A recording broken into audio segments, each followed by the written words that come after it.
Hello बच्चों, मैं अमरजीत कुमार अपने YouTube channel the Guru coaching के माध्यम से आपका स्वागत करता हूँ। आज हम लोग क्लास 10 के फिजिक्स पढ़ने वाले हैं। हमने पिछले क्लास में पढ़ा था रिफ्लेक्शन ऑफ लाइट, प्रकाश का परावर्तन, जिसमें हमने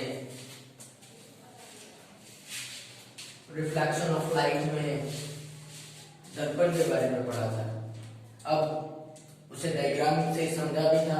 अवतल दर्पण, उत्तल दर्पण में वस्तु को कहाँ रखेंगे तो उसका इमेज कैसा बनेगा और उसकी प्रकृति कैसे होगी।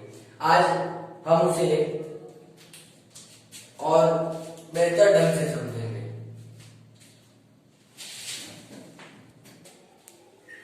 चलिए हम देखते हैं कि अवतल दर्पण में अगर वस्तु को हम कहाँ रखेंगे तो उसकी प्रतिबिंब की स्थिति, उसकी प्रतिबिंब कैसा बनेगा, वो काल्पनिक होगा या वास्तविक होगा, सीधा बनेगा या उल्टा बनेगा, और उसका आकार क्या होगा, वस्तु के बराबर होगा या वस्तु से बड़ा होगा या वस्तु से बहुत छोटा होगा। तो सबसे पहली बात कि अगर वस्तु को हम ध्रुव पर रखते हैं, ध्रुव यानी कि पी पोल पर रखते हैं, तो प्रतिबिंब की स्थिति जो है, प्रतिबिंब भी ध्रुव पर ही बनेगा। वो वस्तु जो होगा वो काल्पनिक होगा और वो सीधा होगा। वस्तु का आकार वस्तु से के बराबर होगा। दूसरी बात, जब हम वस्तु को P और F के बीच, P यानी प्रिंसिपल एक्सिस, मुख्य अक्ष और फोकस के बीच रखते हैं, तो उसका वस्तु का जो प्रतिबिंब होगा वो दर्पण के पीछे बनेगा। प्रतिबिंब की प्रकृति वो होगी, वो काल्पनिक सीधा बनेगा। वस्तु का जो आकार होगा, प्रतिबिंब का जो आकार होगा, वो वस्तु से बड़ा होगा। अब बात करते हैं कि वस्तु को हम फोकस पर रखते हैं। जब वस्तु को हम फोकस पर रखेंगे तो प्रतिबिंब जो है, वस्तु का प्रतिबिंब अनंत पर बनेगा। वस्तु की जो प्रकृति होगी वो वास्तविक होगा और उल्टा होगा, और प्रतिबिंब का आकार वस्तु के आकार से बहुत बड़ा होगा। अब हम वस्तु को फोकस और वक्रता केंद्र, सेंटर ऑफ कर्वेचर के बीच रखते हैं, तो इमेज जो है वक्रता केंद्र और अनंत के बीच में बनता है। प्रतिबिंब वास्तविक बनेगा, उल्टा होगा, और प्रतिबिंब का आकार वस्तु के आकार से बड़ा होगा। अब हम वस्तु को वक्रता केंद्र पर रखते हैं, तो उसकी प्रतिबिंब जो है वक्रता केंद्र पर ही बनेगा। वस्तु का जो प्रतिबिंब होगा वो वास्तविक होगा, उल्टा होगा, और वस्तु के आकार के बराबर होगा। अब हम वस्तु को वक्रता केंद्र और अनंत के बीच रखते हैं, तो उसका प्रतिबिंब जो है वक्रता केंद्र और फोकस के बीच बनता है। वस्तु का प्रतिबिंब जो होगा वास्तविक होगा, उल्टा होगा, और वस्तु का आकार जो होगा वो वस्तु के प्रतिबिंब का आकार वस्तु के आकार से छोटा होगा। अब जब वस्तु को हम अनंत पर रखते हैं तो उसका प्रतिबिंब फोकस पर बनता है। प्रतिबिंब वास्तविक बनेगा, प्रतिबिंब वस्तु से उल्टा होगा, और प्रतिबिंब का आकार जो होगा वो बहुत छोटा होगा। चलिए हम आगे देखते हैं कि अवतल दर्पण का उपयोग हम कैसे करते हैं, किस काम उपयोग में हम अवतल दर्पण को लाते हैं। सबसे पहला है हजामत, यानी कि दाढ़ी बनाने के लिए। जब हम अपने घरों पर दाढ़ी बनाने के लिए जिस दर्पण का प्रयोग करते हैं वो अवतल दर्पण होता है। या जैसे हम दाढ़ी बनाने के लिए या बाल कटवाने के लिए जाते हैं, सैलून में जाते हैं, किसी नाई की दुकान में जाते हैं, तो वहां भी हम लोग अवतल दर्पण ही देखते हैं, जिसकी सहायता से बाल या दाढ़ी बनाई जाती है। दूसरा है टॉर्च, और वाहनों के हेडलाइट में भी अवतल दर्पण के प्रयोग है। जो हमारे घर में टॉर्च पाए जाते हैं, और वाहन गाड़ियों के जो बल्ब, जो आगे बल्ब होते हैं, उसमें जो दर्पण लगे होते हैं, कांच जो लगे होते हैं, वो अवतल दर्पण ही होते हैं।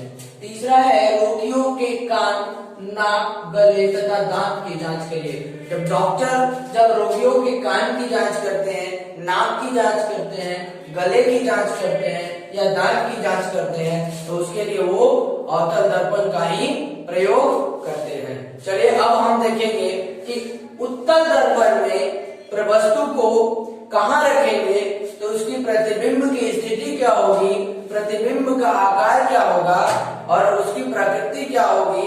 अब इसके बारे में हम देखेंगे। चलिए हम देखते हैं कि उत्तल दर्पण के सामने रखी हुई वस्तुओं के प्रतिबिंब की स्थिति क्या होती है। पहली है जब वस्तु को हम अनंत पर स्थित हो, यानी कि वस्तु को जब हम अनंत पर रखें, जैसे देखिए कि वस्तु यहाँ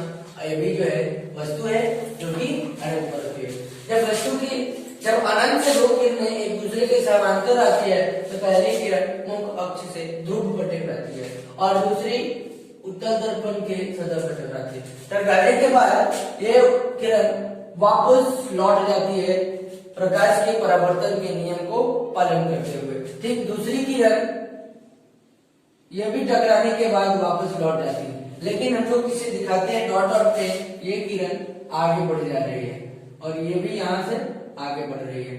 तो बढ़ने के बाद एक फोकस पे एक वक्रता केंद्र से जाकर टकरा रही है और दूसरा सीधा निकल जा रही है। तो दोनों रेखाएं एक दूसरे को जहां पे काटती है वहीं पे वस्तु का प्रतिबिंब बनता है, यानी कि दोनों रेखाएं जो है, दोनों किरण फोकस पे टकरा रही है, इसलिए वस्तु का प्रतिबिंब जो है फोकस पर ही बनता है। कहने का मतलब कि जब वस्तु एबी को उत्तल दर्पण के अनंत पर रखते हैं, यानी एबी जो है वस्तु है, इसको हम अनंत पर रखे हुए हैं, तब उसका प्रतिबिंब जो है फोकस पर बनता है। जब वस्तु अनंत पर हो तब उसका प्रतिबिंब फोकस पर बनता है। यह जो प्रतिबिंब होगा वो आभासी यानी काल्पनिक होगा, सीधा यानी वस्तु जिस वे में है उसी वे में प्रतिबिंब भी होगा, और वस्तु का जो आकार है उस आकार से प्रतिबिंब का आकार छोटा होगा, यानी कि वस्तु से बहुत छोटा बनता है वस्तु के प्रतिबिंब का आकार। हाँ, तो हम देखते हैं कि जब वस्तु को एबी को उत्तल दर्पण के ध्रुव P और अनंत के बीच में रखते हैं, यानी कि ध्रुव, ये ध्रुव हो गया P और ये वस्तु है अनंत, इधर है, इधर अनंत है, अनंत और ध्रुव के बीच में ये वस्तु रखी हुई है, ये भी एक वस्तु है। जब वस्तु को हम ध्रुव और अनंत के बीच में रखते हैं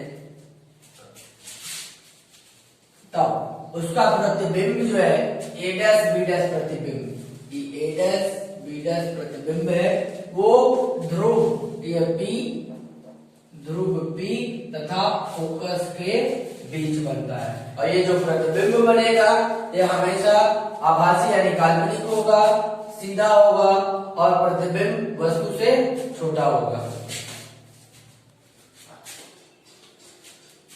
अब देखेंगे उत्तल दर्पण का उपयोग कहता है कि स्कूटर, मोटर कार तथा बस इत्यादि में उत्तल दर्पण का प्रयोग साइड मिरर और पीछे देखने के रूप में होता है।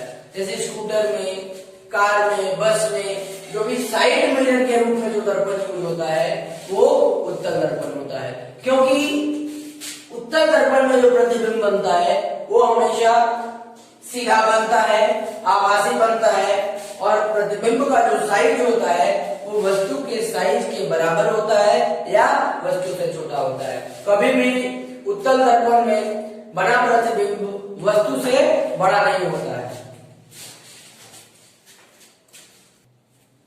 चलिए हम देखते हैं चिन्ह परिपाटी। यह चिन्ह परिपाटी होता है, चिन्ह परिपाटी का प्रयोग हम क्यों करते हैं? तो चिन्ह परिपाटी जो है ये उत्तल दर्पण या अवतल दर्पण में बने प्रतिबिंब के स्थान निर्धारण के लिए दूरियों की एक परिपाटी होती है। उत्तल दर्पण या अवतल दर्पण में वस्तु के प्रतिबिंब के स्थान निर्धारण के लिए दूरियों की एक परिपाटी होती है जिसे हम चिन्ह परिपाटी कहते हैं। अब इस चिन्ह परिपाटी को हम डायग्राम के माध्यम से समझते हैं। ये है एक्स एक्सिस और ये है वाई एक्सिस, और ये है मूल बिंदु जिसे P कहे या ध्रुव भी कह सकते हैं। अब कहता है कि जैसे ही हम ध्रुव से यानी मूल बिंदु से दाईं ओर जाते हैं, यानी कि मूल बिंदु से दाईं ओर की दूरियां अगर हम देखते हैं तो हमेशा धनात्मक होती है, या मूल बिंदु से ऊपर की ओर अगर हम दूरी देखते हैं तो वो भी हमेशा धनात्मक होती है। कहने का मतलब है यानी कि मूल बिंदु से या हम मूल बिंदु से दाईं ओर जाए या मूल बिंदु से ऊपर की ओर जाए तो दूरी हमेशा धनात्मक प्लस होती है। वही अगर मूल बिंदु से हम बाईं ओर दूरी नापते हैं, यानी मूल बिंदु से हम बाईं ओर जाते हैं तो जो भी दूरी होगी वो ऋणात्मक होगी, यानी कि ये माइनस में होगा। अगर हम बात करें कि मुख अक्ष से नीचे की ओर दूरियां, अगर मुख अक्ष से नीचे की ओर जाते हैं तो नीचे की ओर जाने पर वो दूरियां हमेशा ऋणात्मक होती है। अब देखते हैं इस इस चिन्ह प्रपाटी के अनुसार पहला है अवतल दर्पण की जो वक्रता त्रिज्या होती है, रेडियस ऑफ कर्वेचर और फोकस दूरी, फोकल लेंथ, वो हमेशा ऋणात्मक होती है, नेगेटिव होती है। और उसी तरह उत्तल दर्पण की बात करें तो उत्तल दर्पण की वक्रता त्रिज्या जो होती है, रेडियस ऑफ कर्वेचर और फोकल लेंथ, वो हमेशा धनात्मक होती है, यानी कि प्लस होती है। चलिए हम दर्पण सूत्र की बात करते हैं। तो दर्पण सूत्र में क्या है कि जब गोलीय दर्पण के लिए वस्तु दूरी u, वस्तु दूरी कहने का मतलब है कि मुख्य अक्ष यानी कि मूल बिंदु ध्रुव से वस्तु की जो दूरी होगा उसे वस्तु दूरी कहते हैं, u कहते हैं। उसके बाद प्रतिबिंब दूरी भी, यानी कि मूल बिंदु से जो प्रतिबिंब की जो दूरी होगी वो प्रतिबिंब दूरी कहलाएगी भी। और फोकल दूरी यानी फोकल लेंथ f के बीच की जो संबंध है उसे हम क्या कहते हैं, दर्पण सूत्र कहते हैं। यानी कि वस्तु दूरी u, प्रतिबिंब दूरी v और फोकस दूरी f के बीच के संबंध को हम क्या कहते हैं, दर्पण सूत्र कहते हैं। कहने का मतलब 1/v plus 1/u equal to 1/f, इसे ही हम दर्पण सूत्र के नाम से जानते हैं। लेकिन हमने पिछले क्लास में पढ़ा है कि f बराबर फोकस बराबर r/2, यानी कि फोकस जो होता है वो हमेशा वक्रता त्रिज्या की आगे होती है। अब यहाँ हम जानते हैं कि 1/f, अगर इसको 1/f कर दे तो ये क्या हो जाएगा, 2 ऊपर चला जाएगा और r नीचे चला जाएगा, यानी कि 1/f इक्वल टू 2/r। अब इसको हम दर्पण सूत्र में रखते हैं तो 1/v प्लस 1/u बराबर 1/f होता है। और 1/f का वैल्यू हमने क्या लाया है, 1/f के बदले हमने लिखा है 2/r, यानी कि 1/v plus 1/u equal to 1/f, यानी इसके बदले 2/r। ये हम देखते हैं आवर्धन। आवर्धन क्या है, प्रतिबिंब की ऊंचाई यानी कि h1 से दर्शाते हैं और वस्तु की ऊंचाई f से दर्शाते हैं। यानी कि प्रतिबिंब की ऊंचाई और वस्तु की ऊंचाई के अनुपात को हम लोग आवर्धन कहते हैं और इसे हम m से सूचित करते हैं। मतलब कि m बराबर h1/h, जिसे अगर हम देखें तो h1 को v कहते हैं और h को u कहते हैं। जहाँ वस्तु दूरी हमेशा ऋणात्मक होती है, लेकिन ये हमेशा हर के साथ माइनस कभी नहीं होता है, इसलिए -v/u। अब आवर्धन यानी आवर्धन m का ऋणात्मक मान जब यह पता चलता है, हमें यह बताता है कि जो प्रतिबिंब जो बन रहा है वस्तु के सापेक्ष उल्टा बन रहा है। अगर मान लीजिए कि वस्तु इस अवस्था में है, ये ए बी वस्तु है, तो उसका प्रतिबिंब जो है ऐसा बन रहा है, ठीक है। तो ये हमें ऋणात्मक मान बताता है। साथ ही साथ यह भी बताता है ये जो वस्तु का जो प्रतिबिंब बन रहा है यह वास्तविक बन रहा है, ये प्रतिबिंब वास्तविक है। और आवर्धन जो है m का धनात्मक मान हमें आभासी प्रतिबिंब को इंगित करता है, आभासी प्रतिबिंब के बारे में बताता है। चलिए ठीक है, आज के लिए इतना ही। धन्यवाद। कृपया चैनल को लाइक और सब्सक्राइब करना ना भूले और फिर अगले वीडियो में मिलेंगे एक नए चैप्टर के साथ। Thank you.